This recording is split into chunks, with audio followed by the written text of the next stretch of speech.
আসসালামু আলাইকুম, আমি নাইম দক্ষিণ কোরিয়া থেকে সবাইকে স্বাগত জানাচ্ছি আমার ইউটিউব চ্যানেল নাইম টুতে। যদি ভালো লাগে তাহলে সাবস্ক্রাইব, আর যদি ভালো না লাগে দেখতে থাকুন, দেখতে দেখতে ভালো লাগা ভালোবাসা হয়ে যাবে ইনশাল্লাহ। আলহামদুলিল্লাহ, ভালোবাসার অনেক মানুষ এই পরিবারে আছেন। আর আমি গতকালকে যেমনটা বলেছিলাম, আমার ভিডিও বেশিরভাগ সময় প্রথম ধারিতে বা প্রথম সারিতে নোটিফিকেশনের সাথে যারা বেশি দেখে, এর মাঝখানে প্রশাসনের খুব বড় একটা অংশ, পুলিশ ভাই থেকে শুরু করে সেনাবাহিনীর, আপনারা আমাকে দেখেন। তো গতকালকে আমাদের পুলিশ ভাইদের যৌক্তিক যে দাবিগুলো ছিল বা তাদের ভেতরকার যে সমস্যাটা, তারা চাকরি করার সুবাদে সরকারি চাকরির একটা সিস্টেম আছে, বিশেষ করে এই ডিপার্টমেন্টগুলোতে, যে আপনি আপনার অনেক জিনিস ওইভাবে বলার সুযোগ নেই, চাকরি থাকবে না। তো যার কারণে আপনাদের রিকোয়েস্টে নিজের বিপদ মাথায় রেখেই আমি আসলে আপনাদের পক্ষে কথা বলছি, বাকিটা আল্লাহ ভরসা। তো এই ভিডিও দেখার পরে সেনাবাহিনীর একটা বিশাল সেক্টর আছে যারা আমাকে দেখে বিভিন্ন সময়, আমাকে অনেক ভালোবাসে তারা। তো সেই জায়গা থেকে সৈনিক ভাইরা, ওই যে গরিব কনস্টেবলও গরিব, পুলিশের, তারপরে হচ্ছে যে আমি নিজেও গরিব, তারপরে হচ্ছে আমাদের আর্মির ভিতরে যারা সৈনিক লেভেলে আছেন তারাও গরিব। বেসিক্যালি রুলস রেগুলেশন গুলা খুব বেশি তাদেরকে ফলো করতে হয়। ওই যে ছুটি ছাটা বাহ্যিক যে সুবিধা, সেইগুলা তাদের ভিতরে অনেক কিছু অনেকটা অপ্রতুল। বাট সরকার চেষ্টা করছে আমাদের এই প্রশাসনিক বাহিনীগুলাকে রেশন, বিভিন্ন প্রণোদনা সহ বিভিন্ন সুযোগ সুবিধা দেওয়ার জন্য।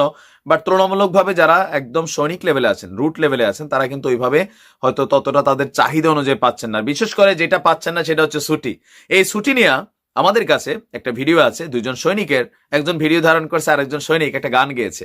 তো এই গানটার ভিতরে পুরা মর্ম ব্যথা আসলে উঠে আসছে। আমি গানটা আপনাদেরকে শোনাবো, তো তাদের কথাগুলো আপনারা শোনেন, বাকিগুলো ইনশাল্লাহ আমরা পরবর্তী সময় ভিডিও শেষ অংশে আলোচনায় আনছি। তো হায় রে সৈনিক পাগলা, বউ বাড়িতে একলা, এ জীবন নষ্ট হইল কষ্ট গেল না, সৈনিক জীবনে মোরা সুখ পাইলাম না। হায় রে সৈনিক পাগলা, বউ বাড়িতে একলা, এ জীবন নষ্ট হইল কষ্ট গেল না, সৈনিক জীবনে মোরা সুখ পাইলাম না। জীবন গেল জঙ্গলে, জীবন গেল কম্বলে, বউ থাকিতে বইয়ের আদর পাইলাম না। জীবন গেল জঙ্গলে, জীবন গেল কম্বলে, বউ থাকিতে বইয়ের আদর পাইলাম না। আয় রে সাদের জীবন হইল না কেন মরণ, এই জীবন আর ভালো লাগে না, সৈনিক জীবনে মোরা সুখ পাইলাম না। হায় রে সৈনিক পাগলা, বউ বাড়িতে একলা, এ জীবন নষ্ট হইল কষ্ট গেল না, সৈনিক জীবনে মোরা সুখ পাইলাম না। 3 মাস পরে ছুটি গেলে ছেলে এসে কাকা ডাকে, এত আদর করি তবু বাবা ডাকে না। 3 মাস পরে ছুটি গেলে ছেলে এসে কাকা ডাকে, এত আদর করি তবু বাবা ডাকে না। আয় রে সাদের পোলা, বাবারে গেলা বুইলা, এই দুঃখ আর প্রাণে সয় না, সৈনিক জীবনে মোরা সুখ পাইলাম না। হায় রে সৈনিক পাগলা, বউ বাড়িতে একলা, এ জীবন নষ্ট হইল কষ্ট গেল না, সৈনিক জীবনে মোরা সুখ পাইলাম না। রাত্রে টহল ডিউটি করি, দিনে কুদাল কাশি মারি, তবু আমরা সিনিয়রের মন পাইলাম না। রাত্রে টহল ডিউটি করি, দিনে কুদাল কাশি মারি, তবু আমরা সিনিয়রের মন পাইলাম না।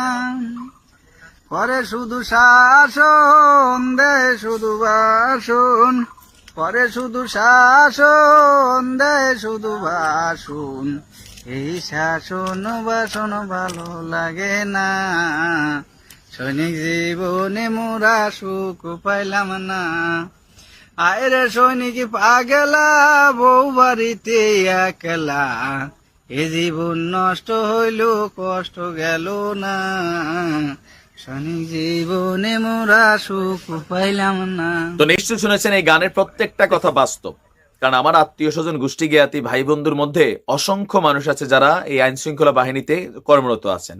তো রুট লেভেলে বেশিরভাগ যারাই ঢুকেছেন খুব হার্ড ওয়ার্ক করেন। এই যে বিয়ের পরে ব্যাচেলার জীবন থাকাটা, সুযোগ সুবিধা ছুটি এগুলা ঠিক মতো না পাওয়া, তো এগুলা কেন হয় কি যে মাইন্ড রিফ্রেশ হয় না। আমি গতকালকে আমার কনস্টেবল ভাইদের বেলার যেটা বলছি, সৈনিকদের বেলা তদ্রুপ। আমার মনে হয় যে পুলিশ থেকে আর্মির চাকরিটা আরো বেশি কঠিন, কারণ সেনাবাহিনী এই দেশের ভেতরকার যত ধরেন কোথাও দুর্যোগ হয়েছে সেখানে কিন্তু সেনাবাহিনী দৌড়ে যাচ্ছে, মাটি বাইটা ভাইসা গেছে, পাহাড় ধসে গেছে, কোথাও সড়ক মেরামতের কাজ লাগলে ইমার্জেন্সি, নির্বাচন আসলে মাঠে থাকতে হবে, মাঠ ব্যালেন্স করতে হবে, এই ধরনের নানান জটিল জটিল কাজগুলাতে কিন্তু সেনাবাহিনী কাজ করে। এমনকি তারা এজ এ লেবার ভাই যেমন বলছে কাশি দিয়া ঘাস কাটে, কথা কিন্তু সত্য।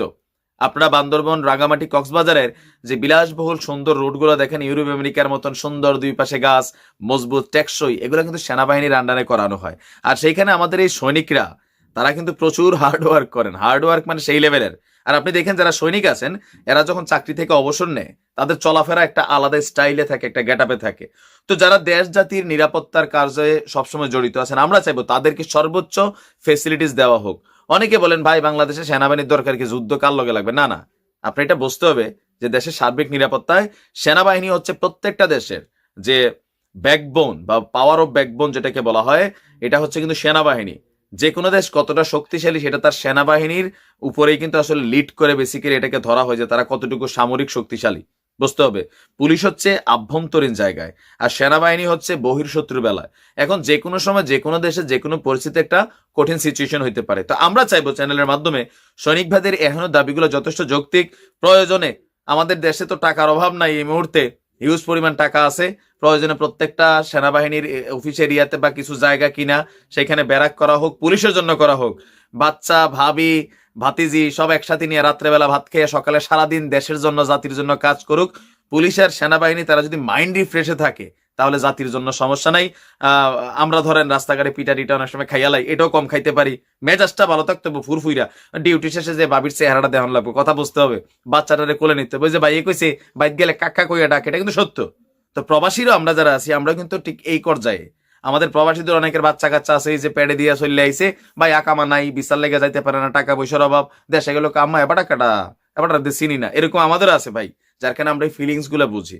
গরিবের ব্যথা গরিবরাই বোঝে, তবে বড় স্যাররা বুঝলেই হচ্ছে। এখন বড় স্যারদের প্রতি আমাদের একটা রিকোয়েস্ট থাকবে, আপনারা সুযোগ সুবিধা পাচ্ছেন মাশাআল্লাহ যথেষ্ট, আমরা দেখছি ভালো ভালো অবস্থানে আছেন, তো নিচে যারা আছে তাদের দিকটা আপনারা খেয়াল রাখবেন। সরকারের সাথে হোক, প্রধানমন্ত্রীর সাথে হোক, রাষ্ট্রপতির সাথে হোক, যাদের কাছে বললে এগুলো পাওয়া যায়। তবে এই ভাইটা হয়তো অ্যাজ এ ফান হিসাবে ভিডিও করছে, এটা নিয়ে যেন তার উপরে কোনো প্রকার রুলস জারি করা না হয় বা তার উপরে কোনো পানিশমেন্ট দেওয়া না হয়। তো ভালো থাকুন, সুস্থ থাকুন।